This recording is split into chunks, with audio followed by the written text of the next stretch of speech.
नमस्कार दोस्तों, स्वागत है आपका जटाशंकर एजुकेटर में। दोस्तों, आज हम दीक्षा का जो 5वां मॉड्यूल है लेखन कौशल का विकास शिक्षण रणनीतियाँ, उसकी क्विज हल करेंगे। अर्थात जो उसका अंतिम सोपान है मूल्यांकन, उसको आज हम हल करेंगे। यहाँ पर सभी 10 प्रश्नों को हल करेंगे और सभी के सही आंसर 10 के 10 मैं यहाँ पर आपको बताऊँगा। यह दीक्षा का लेटेस्ट मॉड्यूल है, दीक्षा का 5वां मॉड्यूल, जिसे 28 फरवरी तक सभी शिक्षकों को पूरा करना है। तो देखिए दोस्तों, पहला प्रश्न है, क्या लिखना है, इस बारे में सोचना निम्न में से किस कौशल के अंतर्गत आएगा? तो इसका सही आंसर है उच्च स्तरीय लेखन कौशल। दूसरा है, संरचनात्मक लेखन अभ्यास में बच्चों को किसका प्रयोग सिखाया जाता है?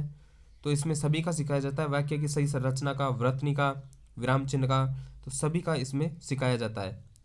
अगला है, मैं करता हूँ, हम करते हैं, तुम मिलकर करो, तुम स्वयं करो। इस सिद्धांत के दूसरे चरण में लेखन की कौन सी रणनीति शामिल होगी?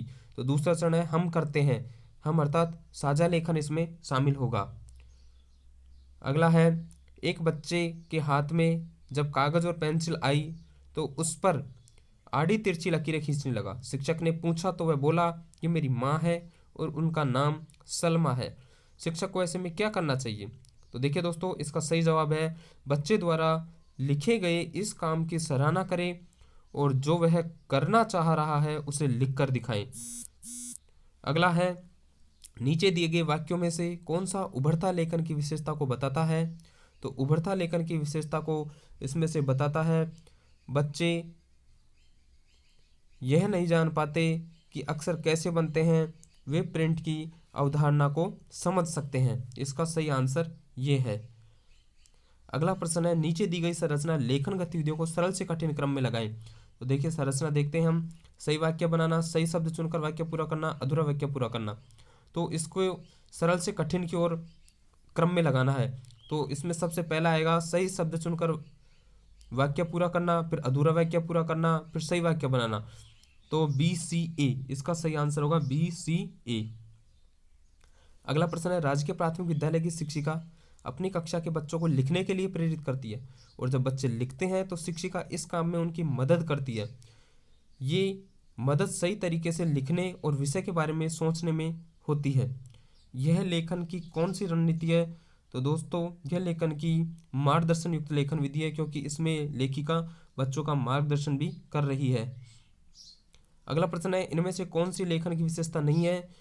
तो इसमें से लेखन संदर्भ रहित है, ये लेखन की विशेषता नहीं है। अगला प्रश्न है, निम्न में से किस स्तर के बच्चे पाठ लिखते समय कुछ शब्दों को प्रभाव से लिख लेते हैं, जो कुछ शब्दों के लिए रुककर उन्हें अक्षरवर्तनी सोचनी पड़ती है? तो इसका सही आंसर है मध्यवर्ती लेखन स्तर। अगला प्रश्न है, लेखन का आकलन किस प्रकार होना चाहिए? आप सभी जानते हो, सतत आकलन के माध्यम से बच्चों की जरूरत के अनुसार उचित फीडबैक देकर इसका आकलन होना चाहिए। तो देखिए दोस्तों, ये हमने 10 के 10 प्रश्न सही किए और सारे हमारे सही हुए। इसे सबमिट कर दीजिए। तो देखिए सबमिट करने के बाद ये आ गया, you can redo the assessment to improve your score. लेकिन हम इम्प्रूव नहीं करेंगे क्योंकि योर स्कोर 10/10। धन्यवाद दोस्तों, वीडियो अच्छा लगा हो तो लाइक कीजिए। और भी मॉड्यूल के मैं सभी क्विज आपको यहाँ पर हल करवा दूंगा, जो भी मॉड्यूल आएगा। इसलिए मेरे चैनल को सब्सक्राइब कर लीजिए और शिक्षा विभाग के जो भी आदेश होंगे वो सबसे पहले आप तक पहुँचेंगे। इसके लिए बेल आइकन पर क्लिक कर लीजिए। धन्यवाद।